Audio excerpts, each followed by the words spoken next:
right, Merry Christmas 2023. This should be airing probably Christmas Eve or Christmas Adam, one of those two. So I went out shopping the other day and I came home with, I've had a Z50 before, I've had a CT70. I'm a big guy in a little coat. That guy in a little coat. You know what I mean? It's they're a little small for a guy. If you're pushing 6 foot, 200 something pounds, those bikes are a little small for you. But for a pit bike, they they'll manage. But I found something that might be the perfect ticket if you can find one.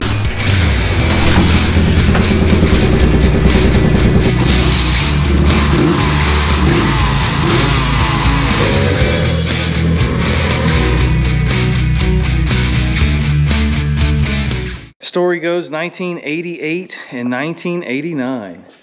Kawasaki released the KD80X. Now, on paper, this could be the ultimate pit bike. I mean, it really could be. Disc brakes, hand clutch, 5-speed, 2-stroke, fully suspended front and rear. Apparently it holds enough gas to ride for a month. Metal tank. Didn't see that coming. When I saw the first pictures of it, I really figured that was going to be plastic.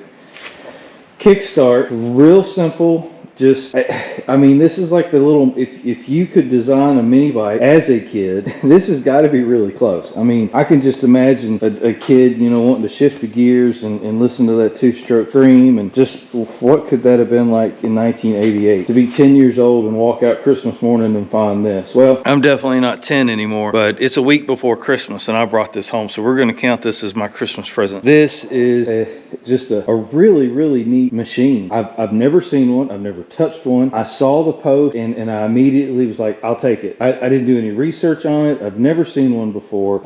Now having it, I've done a lot of research and there's not a lot to find. There's like 4 videos of a KD80X. There is a couple articles. There's a couple of Facebook groups, and for those guys, hey, they let me join and I learned a lot there. Apparently this machine was offered in green and white, this being the white one. It was only offered for 2 years. They are scarcer than hen's teeth. They're very rare. That really doesn't translate to a lot of value, but there were such limited productions. You can go to your VIN number. You can look at the last 5 digits and that'll tell you what number yours is. If you've already have one, you probably already know that. This one is number 1200 and change in 88. This isn't 88. There seems to be a big discrepancy that the 88s were green and the 89s were white. That is not what I'm finding out. This has a VIN number and a data tag that states it's an 88. So we're going to have to say that that is accurate. 88 in white. So, wow, what did you look at that thing? It's pretty big. I mean, for scale, it's definitely bigger than a CT70. This was actually promoted, my understanding, as a motocross race bike. This was supposed to fit a niche for children in the 80cc class 2-stroke. It's got everything you need. The only thing that really I see lacking on it from the perfect machine, the rear disc brake. But it's got a rear drum, got a front disc, which is just awesome. Hydraulic too. It's nothing, it's not cable or anything funky like that. This machine is very, very complete. And when you're looking for completeness, look for stuff that sticks out. So just holding the camera here real quick, chain guards in place. That took off and put back on at least once or twice. Gear selector's not broke off. Kickstand wasn't taken off by somebody trying to, be cool or whatever. That exhaust coupler there, it's got 2 exhaust manifold or exhaust clamps on it. Definitely not OE. That probably would have been more of a band clamp and not that type of clamp. So little things like that when you're checking out a machine, whether it be in person or online in the pictures, really zoom in and look at every nut, every bolt, what's missing, what's not. We're missing a bolt back there on the rear fender. That one actually looks like it's broken off. We're missing 2 on the scoop. Anytime you see delicate plastic or metal, those are going to be highly sought after, probably easily damaged. Those scoops are probably broken off. Very common. That's why they're hard to find. They're hard to replace. It's really cool. Will it run? I don't know. We're going to find out. Let's go through the basics. This is 2-stroke, so we don't have a lot of valve train to worry about or anything like that. Again, first one I've ever seen. I'm going to set the camera up. We're going to disassemble it. Let's get it down to the basic. Let's check our oil. Let's check our spark. We'll throw some spray at it and see. Judging by this carburetor, again, things you want to look for. What's here, what's not. Carburetor's in place. Little things. A drain tube. Nobody ever puts that back on. Not in the right way.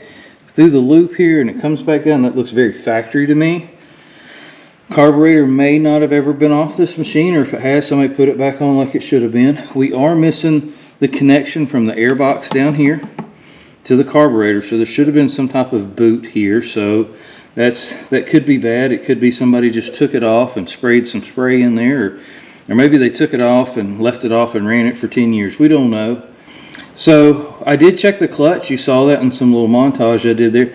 The clutch does work. It actually, I checked it when I bought it. Swing arm brakes move. That's good. I don't know what this is.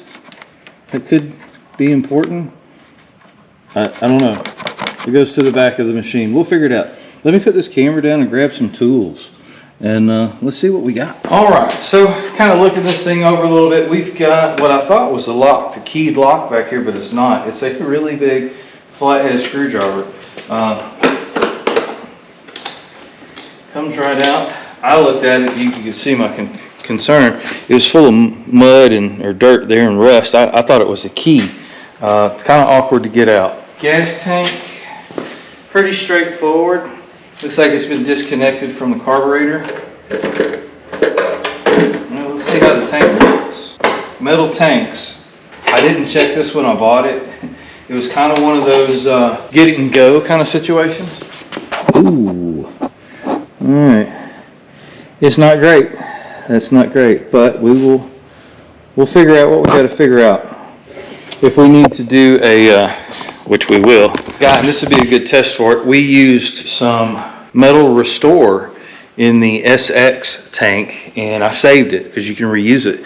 And I put it in 2-gallon jugs over there. So I tell you what I'll do. There's no way we can run that tank like it is. I'm going to go ahead and take those 2 gallons of Metal Rescue and put in here, and we'll see if the tank holds water. Literally. Literally. Petcock is broken off. It's just a nub. I just want to see if it'll rotate, because it may be in the on position. I don't know. So the petcock was broken off in the on position, so it's a good thing we checked that. Otherwise, all our Metal Rescue would run out on the floor. So let's fill this up. Let's see if we've got any holes, and we'll let this be resting, soaking. It's going to take soaking anyway. Hopefully it's just not all pour out on the floor. Uh-oh, we got a drip. We got a leak. Let me get this over a bucket.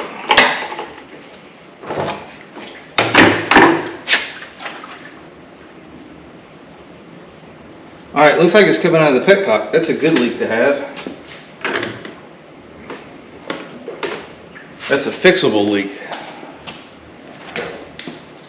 Come now, sit. Sit, Ubu, sit. Good boy. So I just got a small piece of fuel hose. Stuck it on the output of the petcock, which is where it was leaking.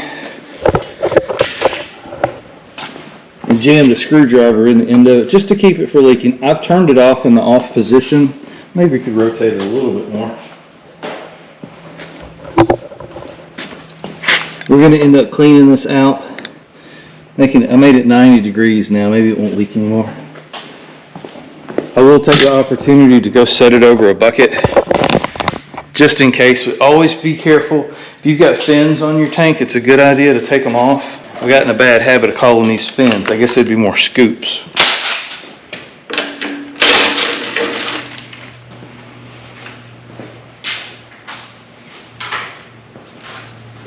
$10mm bolt. Looks like this thing's going to hold about 3 gallons. Really pleased with how that's worked out. It doesn't seem to be as harsh or as hard on the metal as the distilled vinegar. I've used the vinegar a lot, but it's tough on a metal tank. No doubt about it. All right, well, that's step one. We've got our tank out. Kind of give it a good once over, good look over. Again, I've never seen one. This is all completely new to me. So if you're that guy that's got 10 of these, you go ahead and comment down below. Looks like we've got a standalone fuel management system. No, I'm just teasing. We've got a standalone oil system. My understanding is this machine, this actually has a mixing tube that goes down here to looks like the carburetor, or just in front of the carburetor. Yeah, we're learning a lot here. We've got a broken mount here on our header. We definitely want to support that. These clamps we've already mentioned, they don't look OE. I don't know what was here. Something that vibration was isolated. We've got our plastics here, all one piece. This is broken off, but we can certainly re-tap that. The plastic is the important part. We can fix the metal. Chain guards in place. Like plastic? Yeah, that is a plastic chain guard. Okay, that's a first. That's a first. We've got a choke here. Should have been a pull cable on a thumb probably. It's broken. It's missing. It probably spun here. I don't know. We'll look that up. Got a master cylinder here. We have no brakes on the front, but the master cylinder's here. Looks pretty neat here. It sits really low on the bars. We could probably pop that open and check for leaks.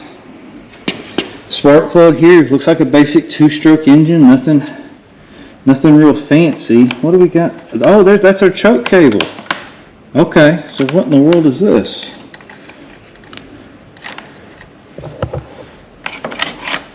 Okay, that's choke. Wow, that must not be the right choke cable. That choke cable is 100 miles too long. Okay, so that's somebody's rigged up a choke cable. Choke does kind of work a little bit, looks like. Okay, well, I tell you what, the fun part of these projects is seeing if they're going to run. What do you think? Let's check the oil on it. Let's see if it's got any oil in it. Looks like it's had a leak or two over the years. Thought I saw, where's the oil check at? Oh, there it is. They hid that, didn't they? Oh, nope. Not today. Not today. Oh, yeah. Well, you know, breaking this stuff loose like this is always kind of iffy. You don't know, is it going to break loose or is it just going to break? They put it right there next to the clutch cable. They couldn't poke a hole anywhere else other than there. That's kind of crazy. Tell you what, we got a lot of debris around here. I'm gonna fire up the compressor. We're gonna blow this area off really good, and then we'll pull this out and we'll check our oil. And if that checks out okay, we'll add to it or whatever, and we'll hook up our portable gas station to our carburetor, and let's kick it over and see what it does. It's not locked up. I checked it earlier. I knew it wasn't locked up, so that's always good going forward. But you know, these 2-strokes are pretty simple. Generally, if I had to say, most 2-strokes quit running for one of two reasons. Either they set for a while, carburetor got gummed up because they're running all that oil in there. Maybe they got their mix wrong. Carburetor problem. Generally, a cleaning will rectify that or fix that problem. The other problem, the other main reason, these are the top 2 reasons I have found, is they just slam more out. Somebody's done run the rings out of them. All right, anytime you're about to open up something like remove a spark plug or an oil cap, or anytime you have open a cavity to where something can fall in, like I'm fixing to spray a bunch of stuff around, let's go ahead and close the carburetor, even though there ain't no telling what's in that carburetor. But yeah, compressed air, you can use a brush, you know, or broom, you know, or a paintbrush or something like that. You just want to try to break off all the loose debris so it doesn't fall in whatever you're working on.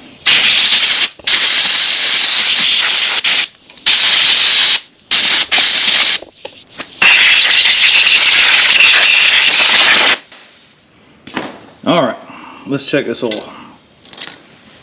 This is all part of the fun for me, is just learning about new engines and different ways of doing stuff. And you know, can we bring this back? Can we really spend some time? And well, that's not going to tell us anything. All right, so this is not the oil check. This is the oil fill. All right, I guess that's why it was so awkward to get to. No point putting all that back in yet. So if that's the case, then we must have some type of sight glass somewhere. Somebody's laughing. Somebody's got one of these and they are just laughing and laughing. Much later, much later. I have no idea how much oil is supposed to be in here. I'm betting there used to be a dipstick out the bottom of this. There's a hole there. There's a spring in there. It's a return spring, so if there was, I do see oil actually. You look really close, I'll show you too. Now it's leaning to the left, but if you look really close, can you see the oil down in that hole there? I don't know if you can see better with or without the light. See the oil sitting there on top of that return spring? Alright, so we know it's got some oil in it, so that's good. We will have to do some internet research there and figure out how we're going to, we may just have to drain it and then put the correct amount back in it to know how much is in it. You know, it's a 2-stroke, so it's probably just lubricating the transmission. I'm not going to tighten that crazy like it was, but just snug it up. Alright, are y'all feeling lucky? Is this going to be our Christmas miracle? I think we picked up a mini bike last year. I think it was the 1970 blue CT70. That was a nice machine. Okay, we got oil in it. We're not going to hurt it. That is a crazy amount of choke cable though.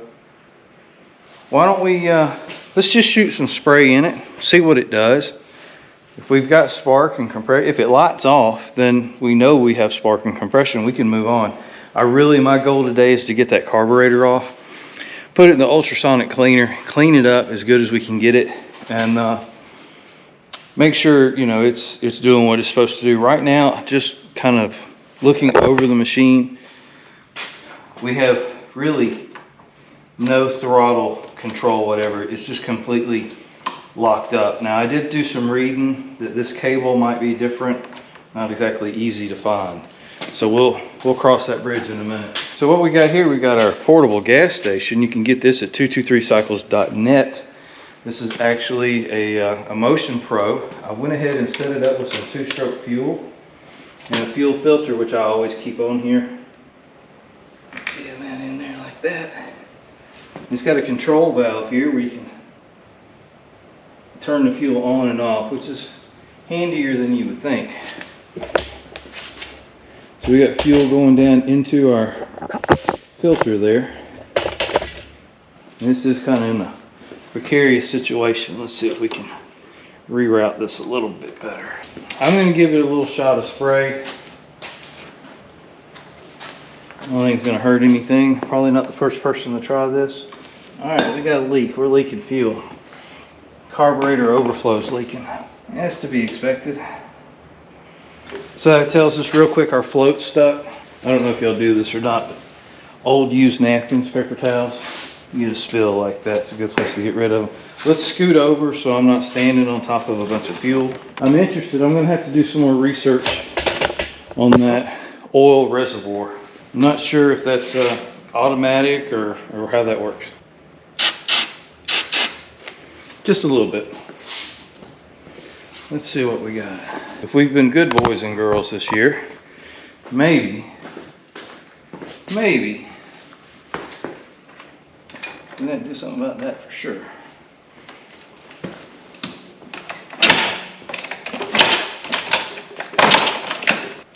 Might help if you turn it on. That does help sometimes. That helps a lot.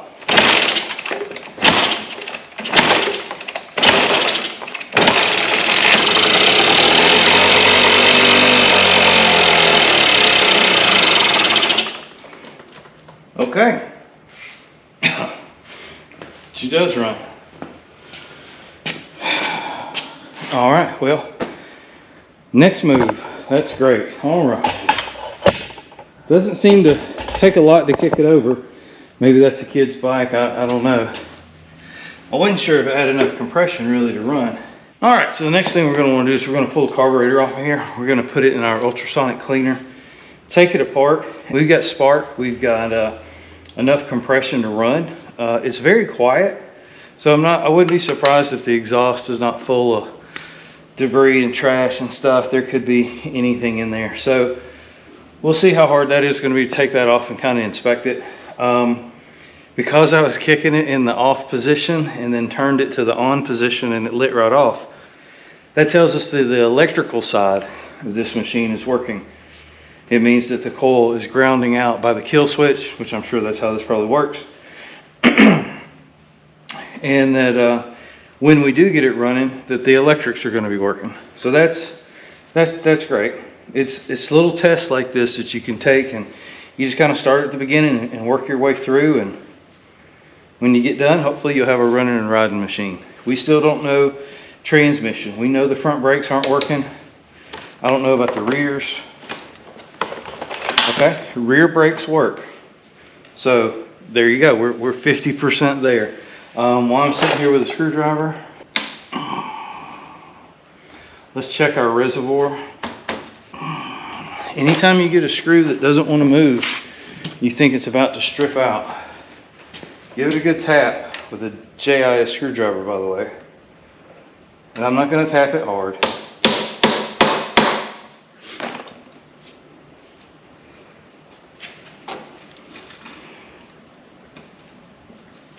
All right. Woo, that never happens.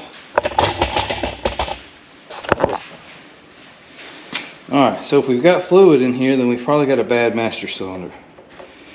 If we don't have fluid in here, then we may have a leak. It could have evaporated. Somebody could have spilt it, who knows. Ooh, okay. Third option, we have jelly.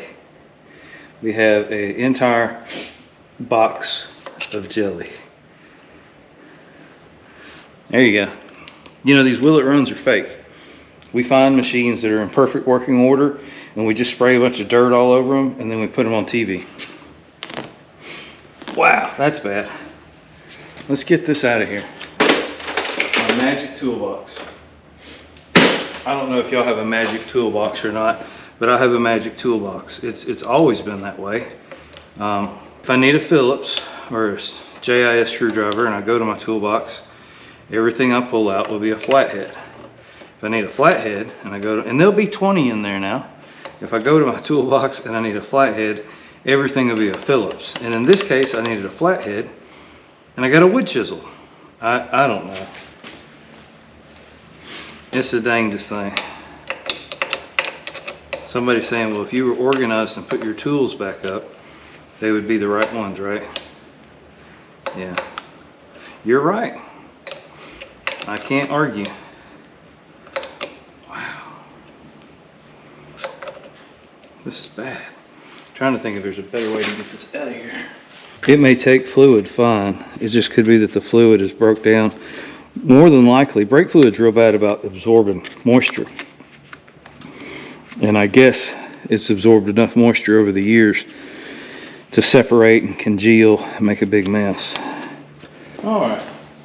So back then, everybody was running DOT3 or DOT3.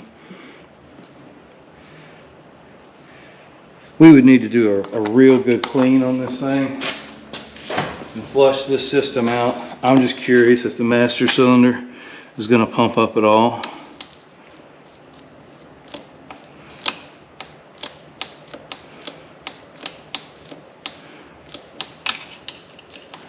It's not moving any air.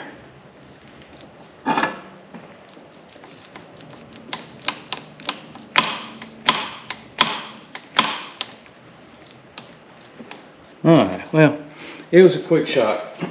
So, next thing to do in a situation like this is to flush the whole system out. I'm not going to give up on that master cylinder yet. There is still some resistance, like you feel the plunger plunging. It's just not building pressure. The correct clamp for the carburetor, I'm sure, will it work? Yep, it'll work just fine, but it's just not the one that the factory probably would have used. One of the biggest things that I see, and I get excited too, and I want to pull that carburetor off real quick. Something you really got to be careful about, because the parts are just, you can't find them. And that's this intake right here. This intake is generally rubberized, vulcanized rubber on one side, and it's metal or aluminum on the other. And that vulcanization will let go. If you're cranking on that carburetor trying to come off, trying to get it off and unwiggle it, there's a real good chance you'll split this. And the worst part about it is you rebuild your carburetor and you put it back on and your machine runs terrible. And you're like, well, what did I do? You know, I messed up. And what you did is, if you crack this and it's sucking air, and you get a runaway on a 2-stroke, or just don't run right on a 4-stroke for sure. But anyways, you get a crack in here and you can't see it, and it's maybe cracked on the bottom side of the intake or the far side you can't see. And I have seen people sell machines because they never would run right, and it's something as simple as a crack on the intake. So always be real careful when you're taking these off. One of the ways I like to do it is I like to take a flat screwdriver, if you can find one, a flat blade screwdriver, and come in here, and I'll zoom in editing, and get between the carburetor and the boot. And see how I'm kind of wedging? What I'm doing is I'm supporting the carburetor and I'm pushing against that boot. I'm not twisting or prying or anything too terrible, but what I want to do is I want to get some leverage. I want to keep, see how I pop that out like that? And that takes any of the twist out of your intake, and you run just a lot lesser chance of splitting this. So now our carburetor's free. Now keep in mind that a lot of these carburetors, most actually, will have a little nipple here on the top, and it fits into a little groove. If you put your screwdriver behind that nipple and try to pry, you're going to get jammed up. Don't do that. Okay, take your screwdriver, just come to the side of it, your screwdriver, and pry between the carburetor body. Okay, not up here against something delicate, but against the body of the carburetor, and push against that intake at the same time with your left hand if you can. Try to get in there, support that carburetor, and kind of ease it out together.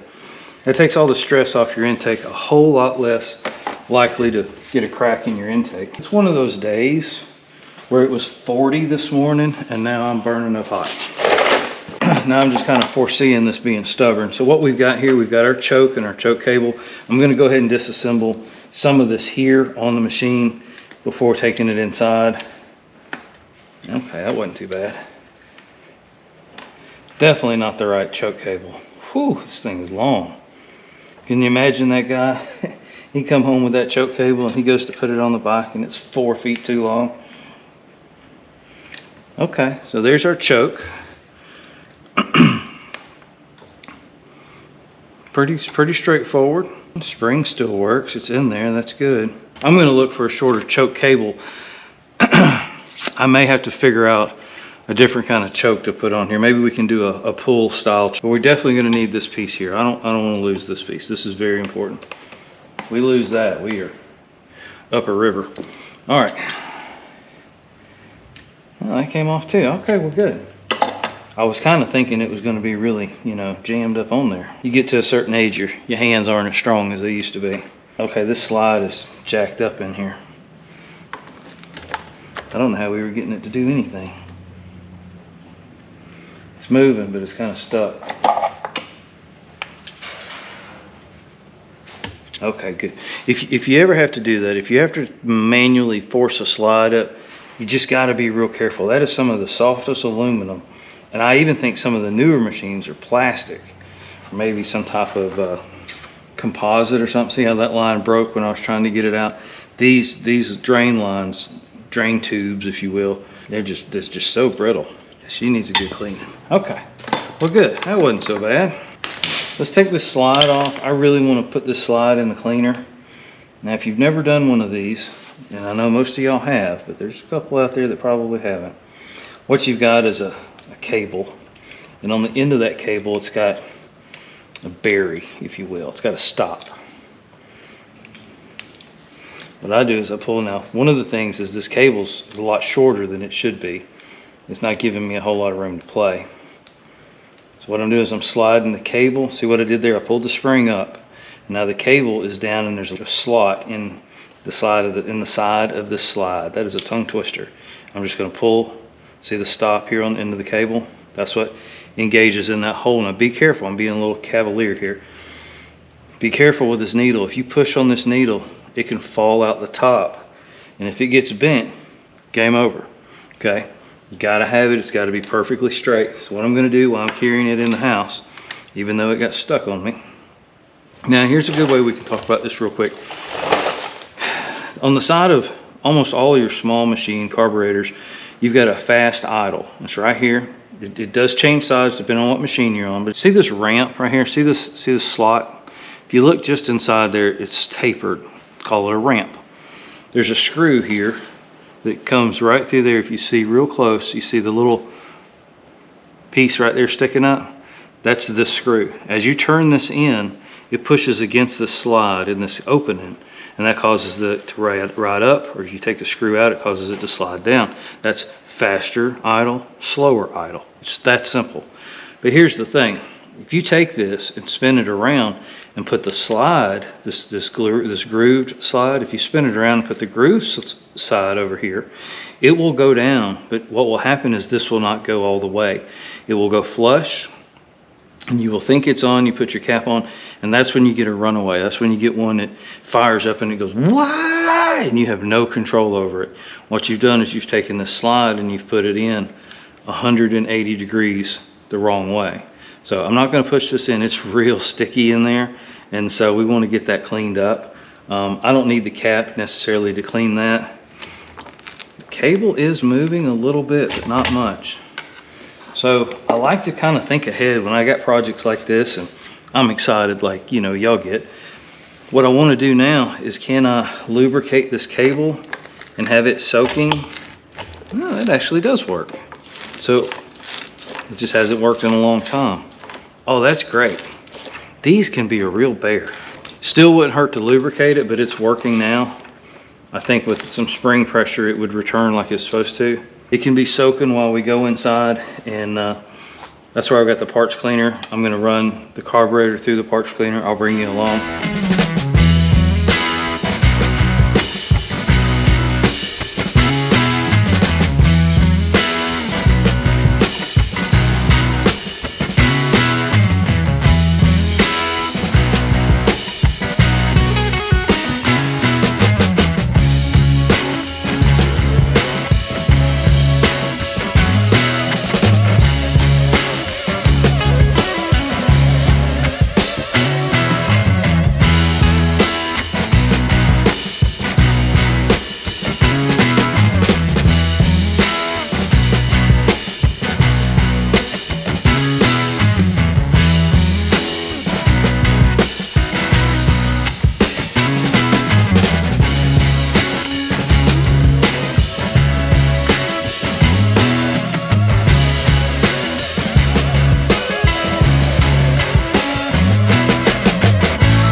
She's a little smoky.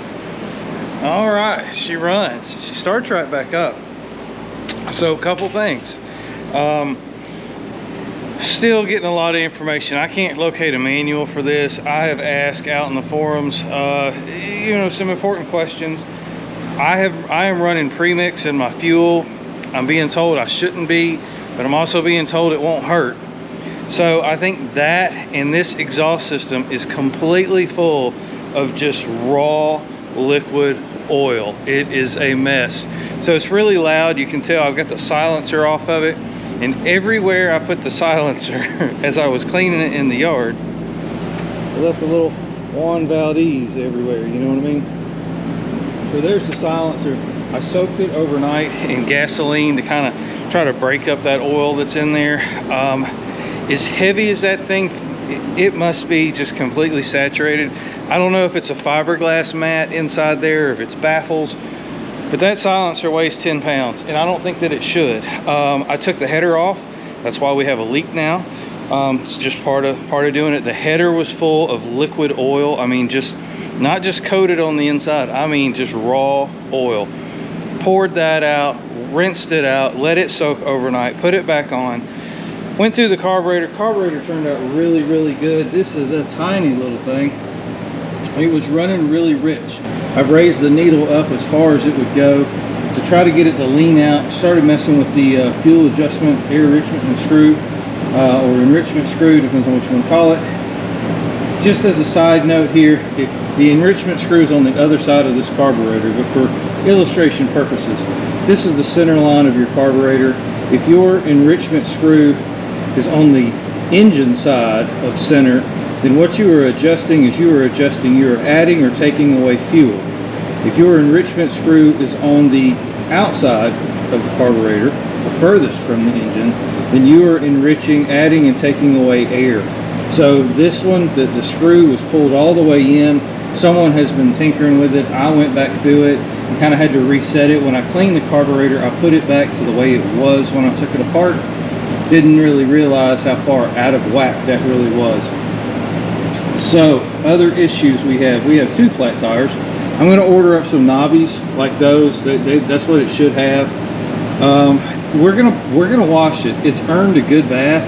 The other issue that we have is the clutch is not disengaging. The clutch is locked up. It's engaged. You can of course put it in gear, but it wants to take off. That's why I got it up on the stand here. Everything works. My goal now is to I talked to some guys about the oil level. We went over all of that. I'll put the specs down in the description or up on the screen. I want to get it really good and hot. I want to get it up to temperature, and I want to see if I can break this clutch loose. I would really rather do that than take all this apart. In more of my findings, this is an actual oil injection pump.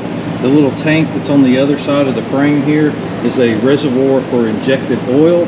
It comes through this tube here. I misspoke earlier. Like I said, guys, this is my first one. It comes in here and it shoots oil directly onto the crank. And so that's how it actually gets its lubrication, not from running premix. I am going to probably run just a little bit of premix, maybe not as heavy as I run in everything else. But we are still blowing a ton of oil out of here. I've wiped the frame off, but you see on the floor where it was running just a moment ago, it has just got a ton of oil built up on the inside. I really think a good hot ride, you know what I mean? Really get it up to temperature and let it kind of clean itself out is what it needs. It sounds so good. We got brakes to worry about. The back brakes work. The front brakes, you saw the jelly in the first part of the video.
Well, all right, that was that was kind of down and dirty there, wasn't it? Yeah, we still got some tuning to do. She ran really good on the stand. I just probably wiped black stuff all over my nose, didn't I? She ran really good on the stand for about 15 minutes, and thought I had it licked. And she's still puking a bunch of oil. I don't know if we've got crank seals leaking, or I can't believe it's running that rich. There's just so much sludge coming out of the silencer and this header. I mean, even after letting it soak all overnight, look at this. I see that sludge build up there. That's coming out of the silencer. It's been doing that ever since I got the bike. I take it off and I'll leave it over here on the fan and just let it drain. That's after it's soaking overnight in gasoline. I don't know what else to do. I've heard stories of putting it on fire, but I'm not going to go through all that. She runs, she drives, the clutch does work. I think the clutch can even come around a little bit too. When I first put it together, it was slipping a little bit. Had to make an adjustment. I think I had too much tension on the cable. But I found out how that oiling system works. There is a gear-driven pump, just like a water pump, except it's an oil pump. And as you give it throttle, it opens a valve and pumps oil in there to the crank. My guess, because this machine already had oil in this tank when I got it, it could vary, and I haven't put any in it. I haven't put any in it. It says 2-cycle engine oil right there on the cap. If I had to guess, as thick as this is, and all this black smudge and stuff that's coming out of here, I'm wondering if this is like motor oil that they put in here and not any type of injection oil, and that's why, and it's burning that oil off. It could very well be. So that will be next. I'll do that. I won't worry about a video on that, but it is running. But as you see, it's puking black oil, and I bet this is the wrong oil in there. They probably just put motor oil in it and thought that was good enough, and I guess it was. It's lasted since '88, so I don't know what else to tell you. The tank's coming along. Tank's been marinating now. It's about 2 days. I just come over here and sloshed it around a little bit, and I think it's going to take a little bit more. It's not. That's all you got to do. Just slosh it around a little bit and come back and check it. We're going to do a end of the year wrap up. Ooh, scared me. Huh. Did y'all see that? That stick on top of the tractor there. I put it there because it had gotten wedged here in front of the grill. And I thought, oh, I'm lucky that didn't go through my grill. I was doing some tractoring the other day, and I forgot I put it up there. Oh my. And I looked over and I just knew there was a snake laying across the top of my tractor. How do you shoot a snake that's on top of your tractor? I don't know if I'm that good a shot or not. Okay, well, as always, y'all have a Merry Christmas. Spend it with your family. Hold the ones you can. Think about the ones you can't. Y'all take care. Merry Christmas 2023.